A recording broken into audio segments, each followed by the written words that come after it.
Sorry, you'll probably have to push a little button now. Okay, so mastering the listing consultation starts with confirming the appointment. We're confirming the appointment the night before, and this is not a trick question, just like delivery of your pre-listing package, who is going to confirm the appointment? Your assistant. Your assistant. Yes, somebody else, right? Somebody who's not you. If you have an assistant or family or son or daughter, somebody. Exactly right, right? And it can also be the same bartering system that you have in place for delivery of your pre-listing package, right? So Tony and I have a deal where I go and deliver his pre-listing packages, and then the night before I call and confirm his appointments, and then he does the same for me. Back and forth, until one of us decides that, you know, we're going to move forward and hire someone to do it, and then you find somebody else if you still need somebody. It's really nice of you, Rick. Thanks. You're quite welcome. Yeah, I will tell you, I will do almost anything for any of you. That is one thing I cannot volunteer to do, because there's just 573 to 1 is those odds are not in my favor, and sleeping is still a part of my life. So, however, finding each other, right, and utilizing each other is a powerful, powerful tool. And so what I want to do with you is just quickly read through this confirm the appointment script so you hear what it sounds like, knowing full well that you won't be using it for your own clients. You'll be using it if, in fact, you're in a bartering system with somebody else where you're doing it for somebody else, because this is one of those opportunities where you need to utilize someone else. Why? What message does it send when you use somebody else to confirm your appointment?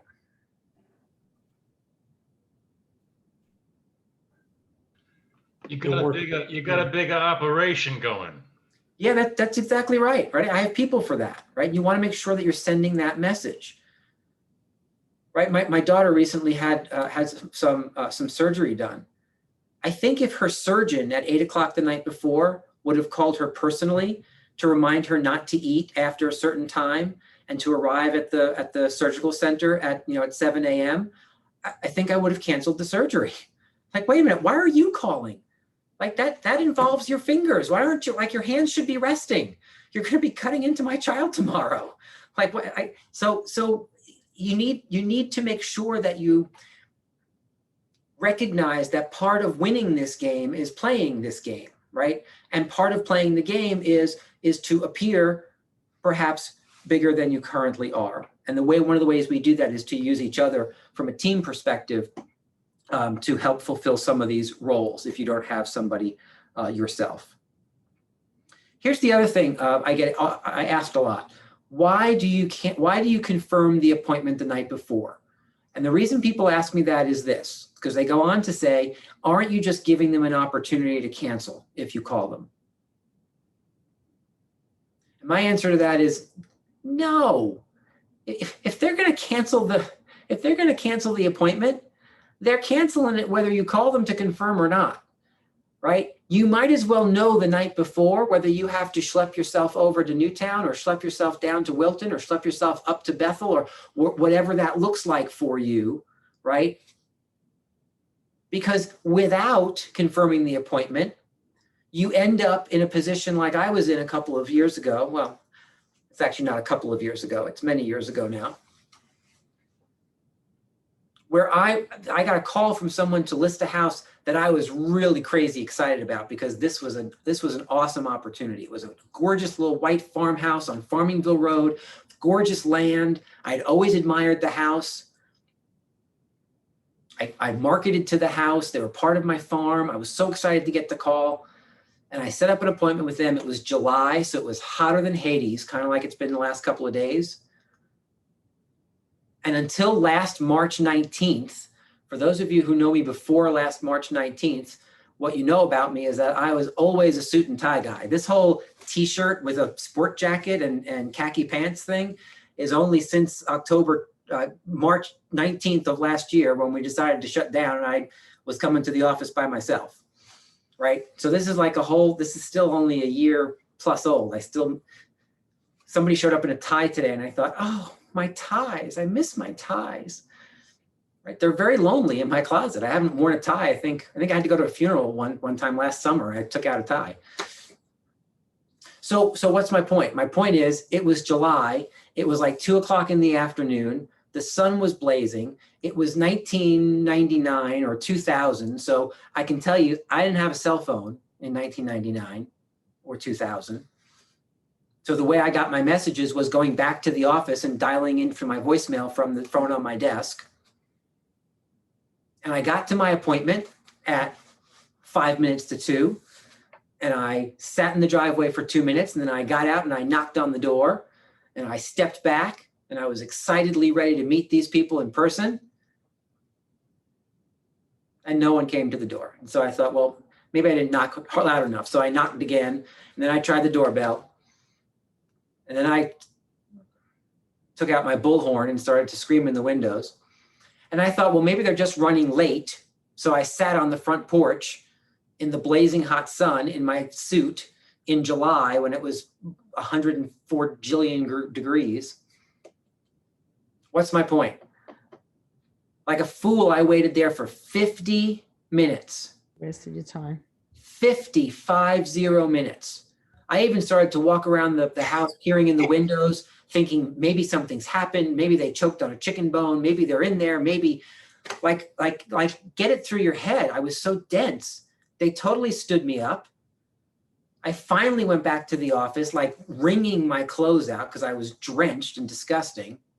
No voicemail, calling them, no answer. Went home disappointed and woke up the next morning to their house going on the market with somebody else. Never as much as a phone call. Right? And what I recognize is I was going to be disappointed either way, right? I'm not saying one of these things would have solved the disappointment. I would have been disappointed either way. However, I would have been disappointed and got on with my life and not had to sit there and sweat for an hour and then fret about what went wrong, where these people were, what was going on for another 15 hours, only to be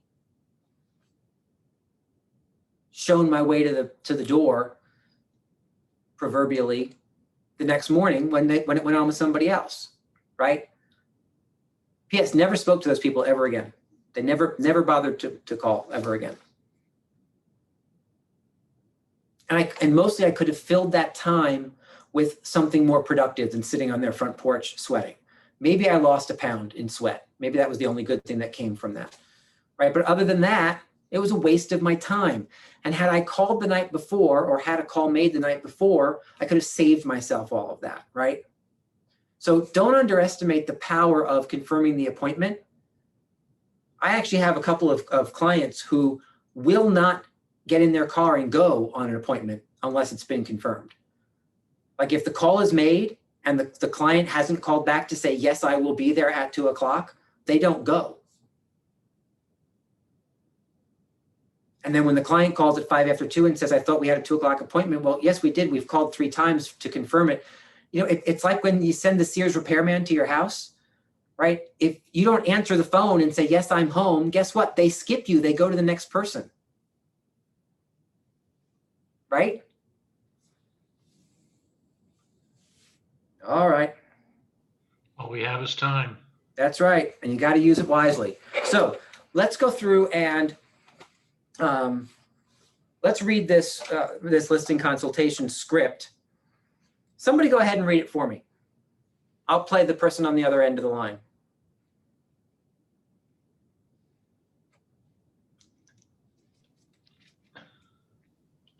Ring, ring. Hello? Hello? Is anyone there? Hello? Good afternoon, Mr. Seller. This is Robbie calling from John's office at Keller Williams. How are you today? Oh, I'm excellent. You said Robbie? Yes.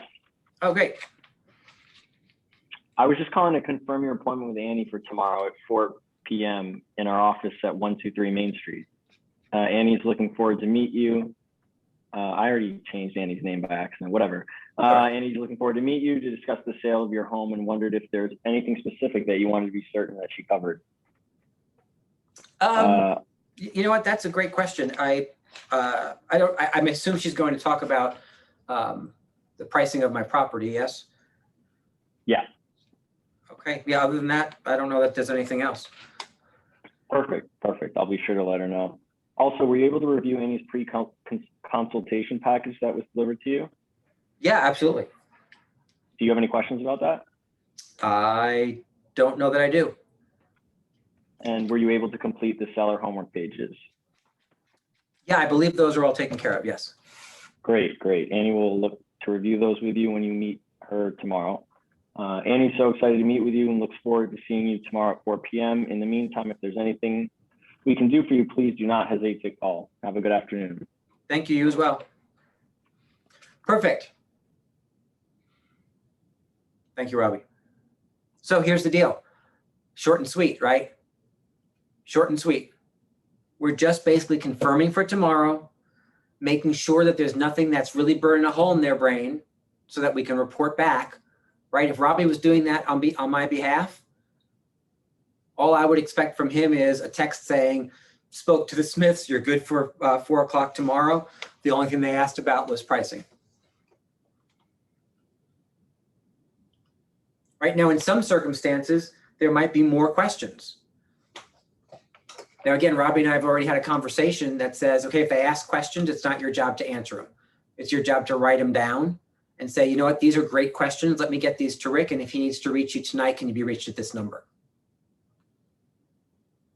Right. If they start to want to cancel the appointment or they start asking a ton of questions.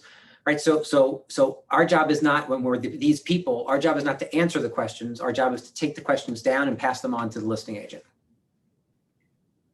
Rick, was it hard? Oh, sorry. Question, but when do you generally call to confirm? What time of the day? I would do it anywhere from 4 or 5 o'clock in the afternoon up to 8 o'clock at night, in that window. Kind of pre and post dinner time, I think, is a perfect time to confirm.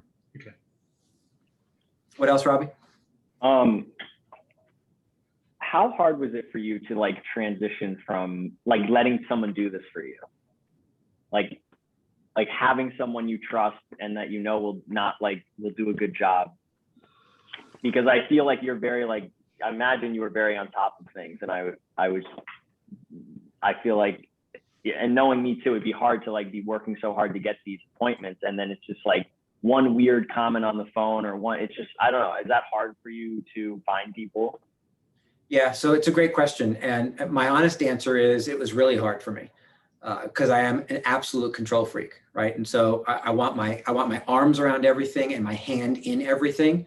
But one of the things that over the last 20 years that I have been forced to learn is that growth doesn't come without leadership. And one of the biggest skills inside of the main skill of leadership is delegation, right? If you're unable to delegate, it's a quality, it's a piece of your leadership that now kind of suffers, right? Because you have to be doing everything. And one of the things that I constantly had to play in my head was something Gary Keller put in my head, which is, do you want to build a business as big as you can build it? Or do you want it built as big as it can be built, right? And the second one doesn't have the word you in it. And was it hard for me? 100%. I will not lie and tell you any different. And what I recognized was it being hard didn't mean it was impossible. And as long as I took the steps, for me, it was about systems and scripts, right? It was about finding people who I thought I could trust. Now, did I always make the right choices? No, right? And so if Robbie, if I chose you and you decided to go a little rogue on me and start asking different questions or not doing the things the way that I had set it out, I would just respectfully say, you know what, thank you so much for all that you've done. I love you, and I'm going to move on to Ronnie and have her do this for me, right? It's not personal, it's just business. And so for me, I solved it with scripts and I solved it with systems and structure. However, from a letting go perspective, it was hard.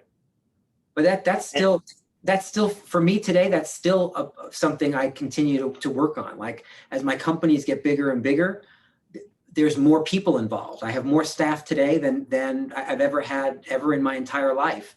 And we're only getting bigger, and we're hiring more people to accommodate all of you, right? And so more and more things are being taken off of my plate and shifted around, and that's still hard for me today. It doesn't mean I don't do it. It also doesn't mean I don't struggle with it. Does that help? Yes. So if you're wondering whether or not it's normal to struggle with that kind of thing, for some behavioral styles, yes, it's a big struggle. For others, it's not, right? For it's like, I'm sure they're more trusting. That's part of my problem is I'm not all that trusting, right? I struggle with that. And so I have to find people that I think can do a great job and then practice with them. That's the other piece that I would do is I would practice. That's what I was going to ask you, because I for somebody like me in the beginning, that I know myself, and I know that would be like so important to me, even though, so if it's my first, like in the beginning, to do something like this would be great, but to have that trust to be able to have someone do it. And I was going to ask you if you trained people and like with something similar to this, or did you just sit with them and like just go over it over and over? Because I know you said you used family members and other things. Like where did you find people to help you with it? Yeah, well, depending on what point of my career you're talking about, yes, I've used anyone and everyone, because at some point I needed it to be free, right? I needed it not to cost me anything, and so then it was family members. I feel I could picture you like on the phone with like different voices, like pretending to be an assistant. I feel like you could do that pretty well. Well, I don't disagree. I think I could pull it off. I have not done that. I have not done that. I have not done that in business. I'll answer that way. Yeah. I'll tell you, here's another business concept that you should just jot down. Inspect what you expect. Inspect what you expect. And what that means is, as a business owner, if you're not checking up on the things, you have people in your world that are doing things on your behalf, whether you're paying them or not paying them, you have certain expectations about how they're going to be done.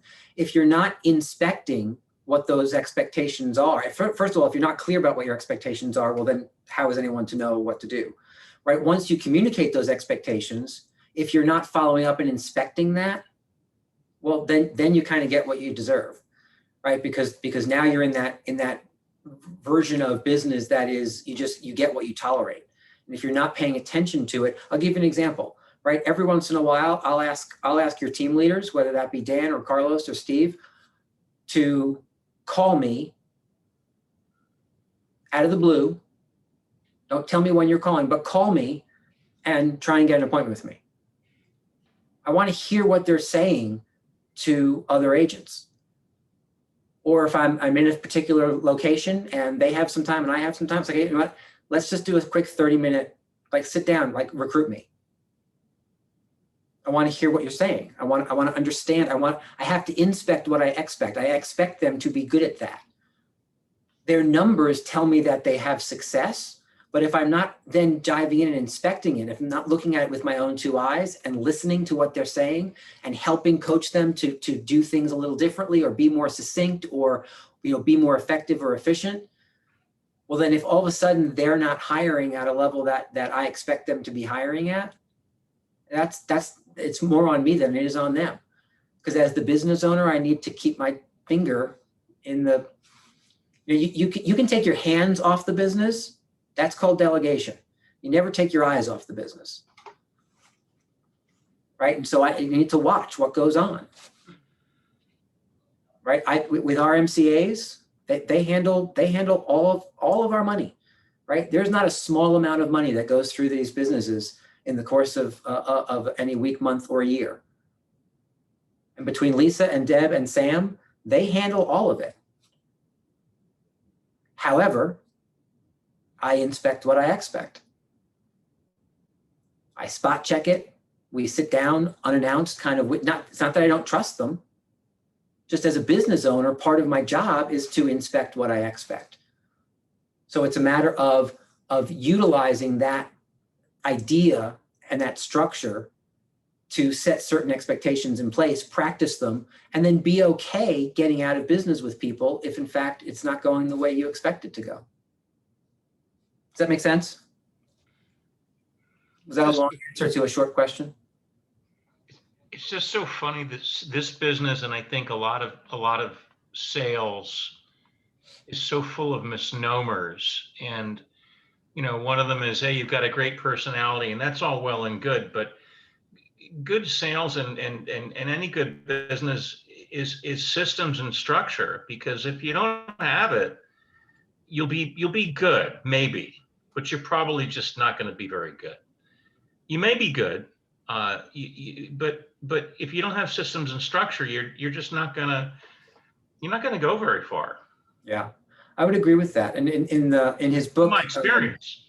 In his book, Good to Great, Jim Collins writes that good is the enemy of great, right?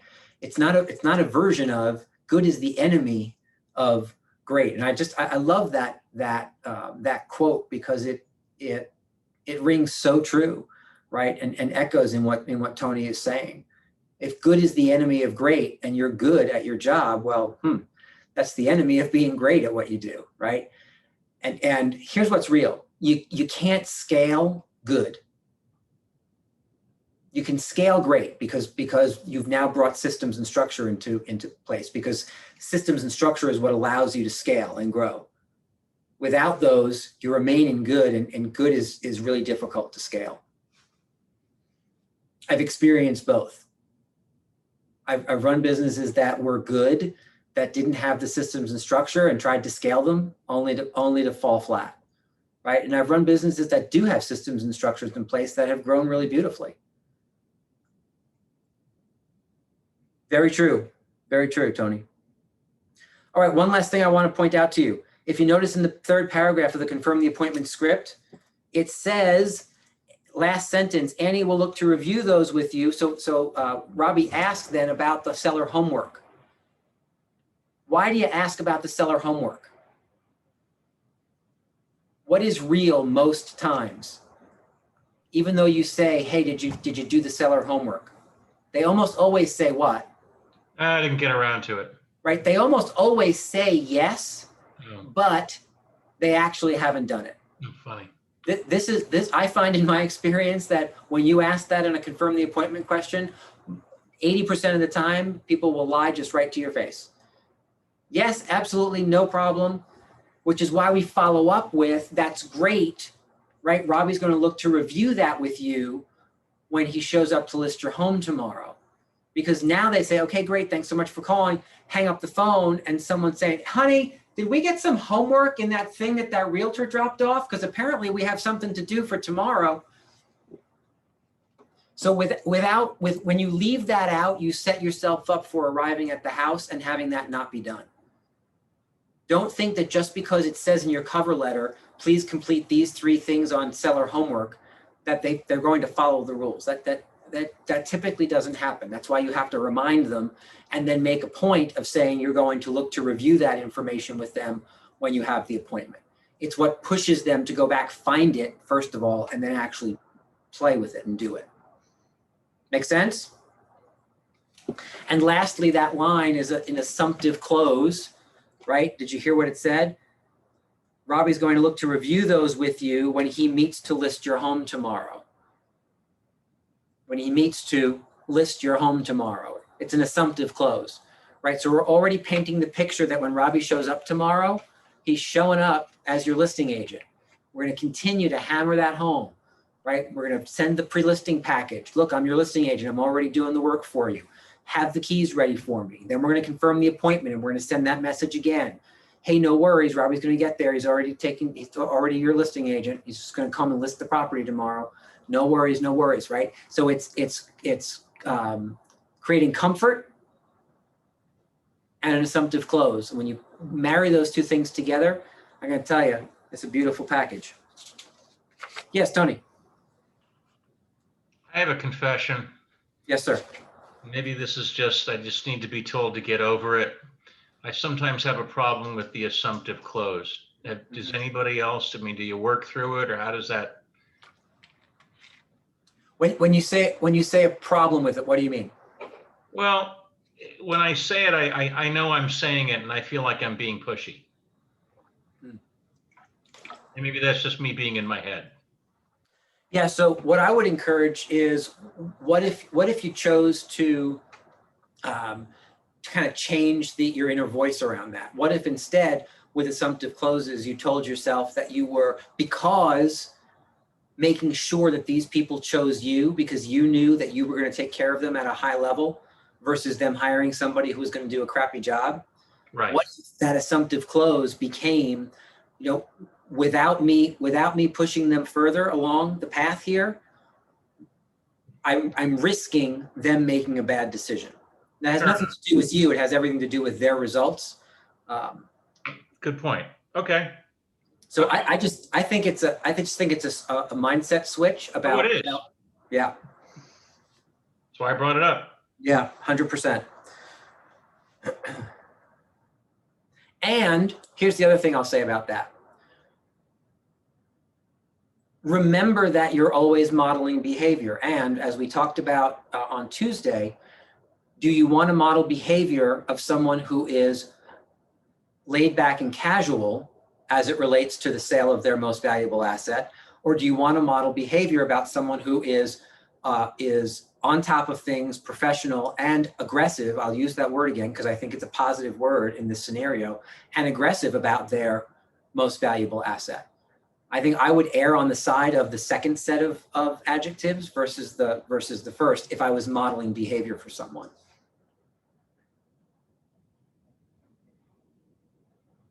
And the third thing I'll say is this. Even if it is pushy or aggressive, if it's coming from a place of care, contribution, and wanting to get them to their results, who cares how it comes across? You just said the most important thing. One of the things I love about this business, I've learned more from buyers and sellers. And a woman that I crossed paths with, never helped her buy or sell, but I got to know her in this business. And she said something that I've never forgotten. She said, you can say just about anything to anybody if you come from the right place. That's right. That's And right. That's how, as a listing agent, you can talk with somebody about their smelly house, right? As long as you come from the right place, right? I met somebody for literally the first time today, and he was wearing a suit. He's a brand new agent to our organization. I said hello to him, and he turned to walk away, and I noticed that it must have been a new suit, because you know when you get a new suit and you have to, the pieces, the vents are sewn together, right? And you have to put them away.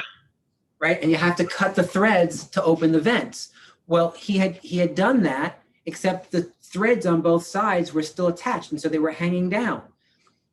Now that to me is like, not saying something to somebody when they have like big wonking thing of lettuce in their teeth, right? When you come from a position of, I tell you this, even if it's uncomfortable, I tell you this because I care about you, right? You have this big weird thing of lettuce in your teeth. So I stopped him and said, you know what, hold on half a second. You only know me for about 45 seconds, but I have to get a scissor. Stay right there. And I got a scissor and I went and I cut his little things off so he wasn't having these things while he was walking around the potluck lunch. Right? To me, it's the same concept. I'm willing to do and say things and risk someone thinking, oh, he's a little forward, or he's aggressive, or he's weird, or like whatever. I'm willing to risk that because I know I come from a place of honesty and sincerity, and ultimately not wanting that person to have an issue in whatever, whether it's threads or it's spinach or smelly house or whatever.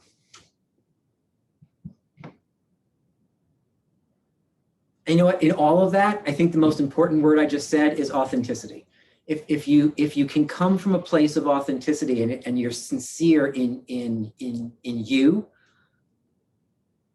I think you can say almost anything.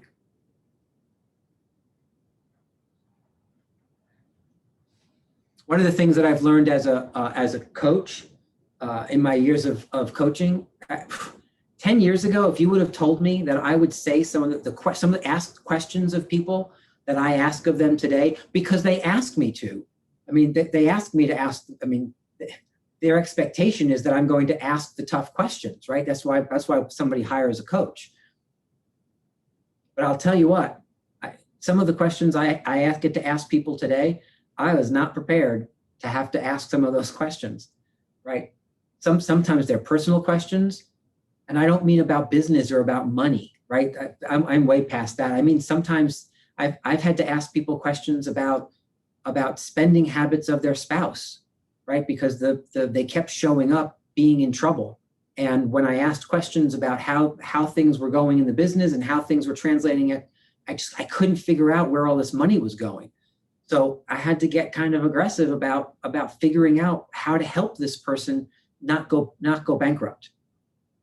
And we had to have some conversations around a spouse's spending habits that were a little bit out of control. And those were some interesting conversations. And yet I asked the hard questions. It was none of my business, except I thought from a coaching perspective that I had to make it my business because no one else was going to ask this guy the same thing. And so I just asked the question. And I'll tell you what,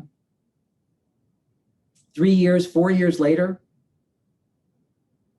the financial situation in that household is very, very different.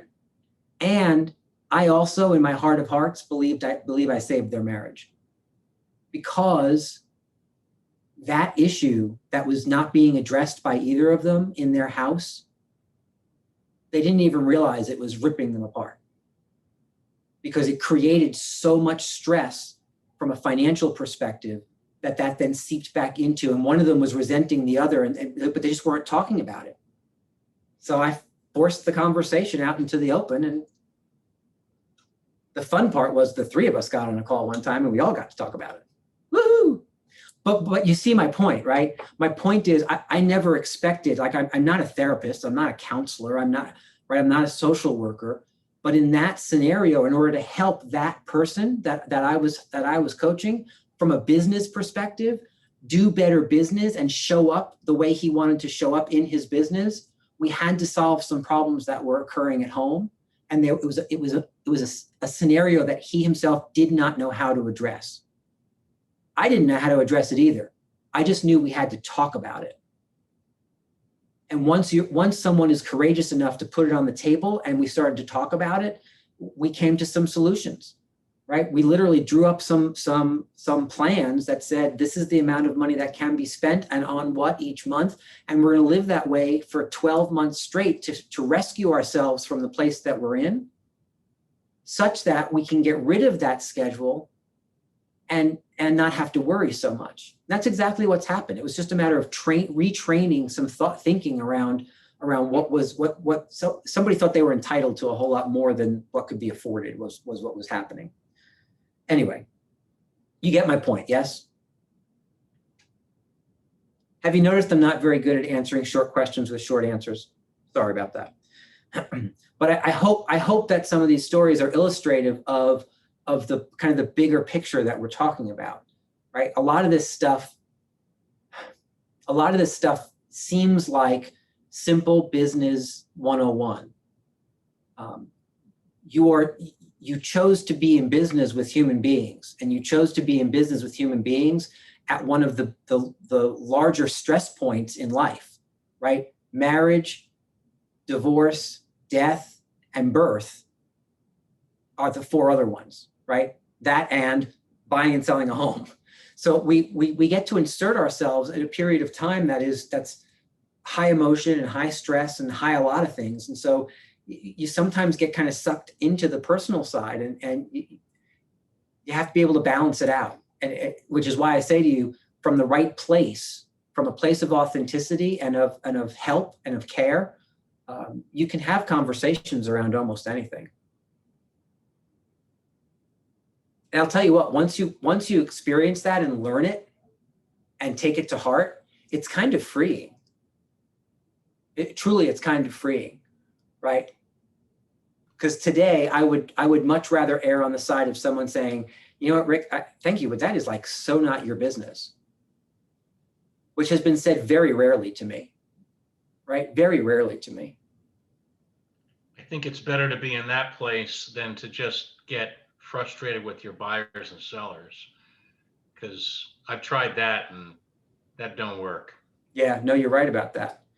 And you know why it doesn't work, Tony? Is because it puts you in a position of saying, if they were different, I'd be better, right? It's like you push off any responsibility on having to grow onto somebody else. You're not in charge of their growth, right? You can only be in charge of your own and how you then project and present that out onto others. Well, it doesn't move the relationship forward. Yeah, That's no, for sure. that's for sure is right. All right, so let's, so it's 5:18. So here's what I want to do. As I mentioned, guys, we have to make a shift, and I'm sorry we have to make this shift, but I'm going to tell you the shift we're going to make. Let me give you a new Zoom number, because we just have to shift out of this Zoom for the remainder of our meeting. I do hope you'll join us for the rest of our meeting in this other Zoom room. You ready to write this down? And I'll put it in the chat, because we're going to do it now before we start getting interrupted with the other session that's coming in on this. We double booked you, so I'm sorry about that. So 737-444-9515. 737-444-9515. I put it in the chat. You just need to give me a minute to log out of this. It'll cancel everybody out, and then give me a minute to log into that other version. So let's kill this, count to 60, give me 60 or 90 seconds, and then log back into the new one, 737-444-9515, and we will finish our time together. I'll see you in a minute.